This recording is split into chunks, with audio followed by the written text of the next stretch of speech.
Hey guys, I hope you all are doing well. हम सभी जानते हैं कि इंटेंस गर्मी शुरू हो चुकी है।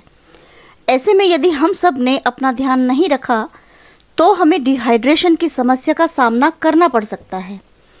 इस वीडियो में मैं आपको बताऊंगी कि डिहाइड्रेशन क्या है और क्या क्या प्रिकॉशंस लेकर हम डिहाइड्रेशन से बच सकते हैं।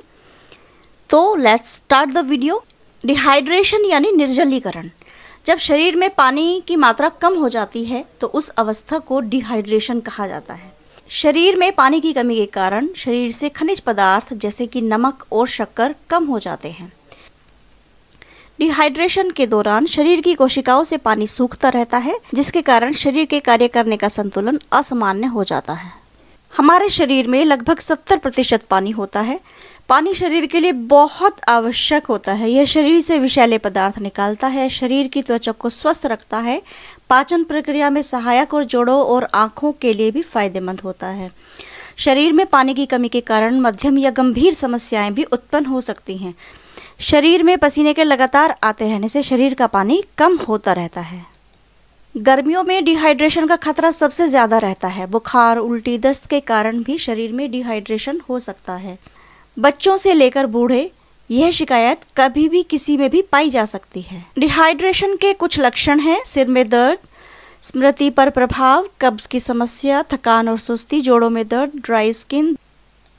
यदि आपको कब्ज की समस्या रहती है तो इसका एक कारण पानी की कमी भी हो सकती है। चिकनाई युक्त भोजन करने के बाद जो लोग पानी नहीं पीते हैं उनके शरीर में कब्ज और अन्य पाचन समस्याएं होने लगती हैं।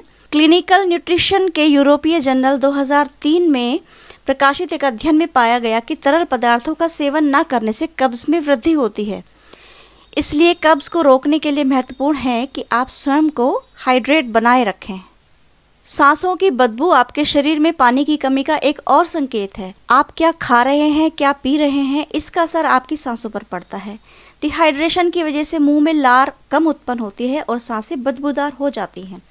शरीर में पानी की कमी होने पर मुंह में सही मात्रा में थूक नहीं बन पाता। थूक आपके मुंह के भीतर नुकसानदायक बैक्टीरिया को पनपने से रोकता है।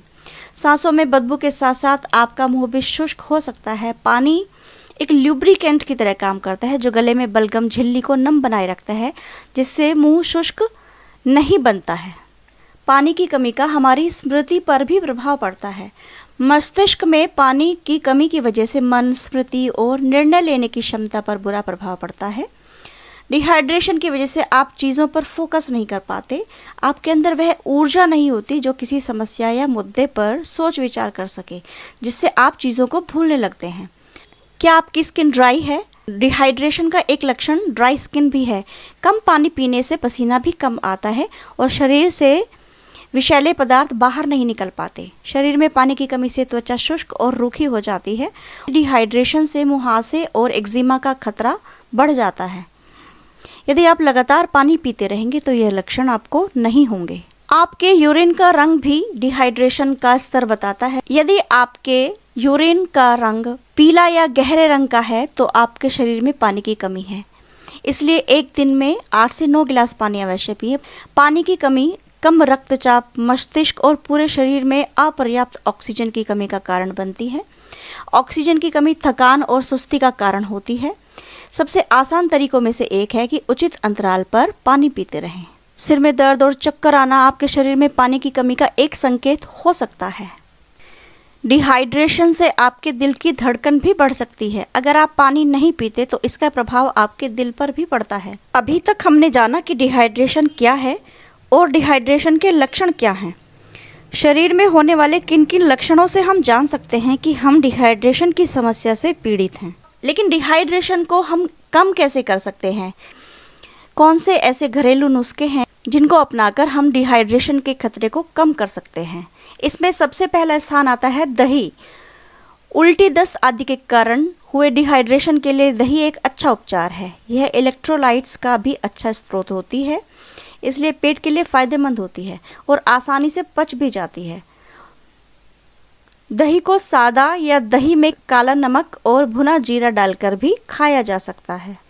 रसीले फल, सब्जियां और केला। यदि डिहाइड्रेशन की शुरुआत है तो रसीले फल और सब्जियों के सेवन से भी आराम संभव है। इन फल और सब्जियों में तरबूज, खरबूजा, अंगूर, संतरा, स्ट्रॉबेरी, खीरा, ककड़ी, पपीता, पालक, तोरी और टमाटर आदि हैं। शरीर में डिहाइड्रेशन की शिकायत पोटेशियम जैसे खनिज की कमी के कारण होती है। केले में पोटेशियम भरपूर होता है, ऐसे में यह शरीर की डिहाइड्रेशन की समस्या से निपटने का आसान उपाय है। नारियल पानी व नींबू पानी एक बेहतरीन विकल्प है। नारियल पानी व नींबू पानी। नारियल पानी का एक गिलास डिहाइड्रेशन से निपटने में काफ़ी कारगर है। नारियल पानी में उच्च इलेक्ट्रोलाइट्स होते हैं जो कि नारियल पानी को हाइड्रेटिंग पेय बनाते हैं। इसमें चीनी की अपेक्षा कैलोरी भी बहुत कम होती है। नींबू पानी न सिर्फ शरीर को हाइड्रेट रखता है बल्कि शरीर के टॉक्सिन्स भी बाहर निकालता है। नींबू पानी पीने से ताजगी का एहसास बना रहता है। नींबू पानी बनाने के लिए चीनी की जगह शहद का इस्तेमाल करना चाहिए और एक चुटकी काला नमक भी डालना चाहिए। जौ का पानी एक बेहतरीन विकल्प है। जौ का पानी। जौ के पानी से डिहाइड्रेशन के दौरान शरीर में हुई पोषक तत्वों की कमी की भरपाई होती है।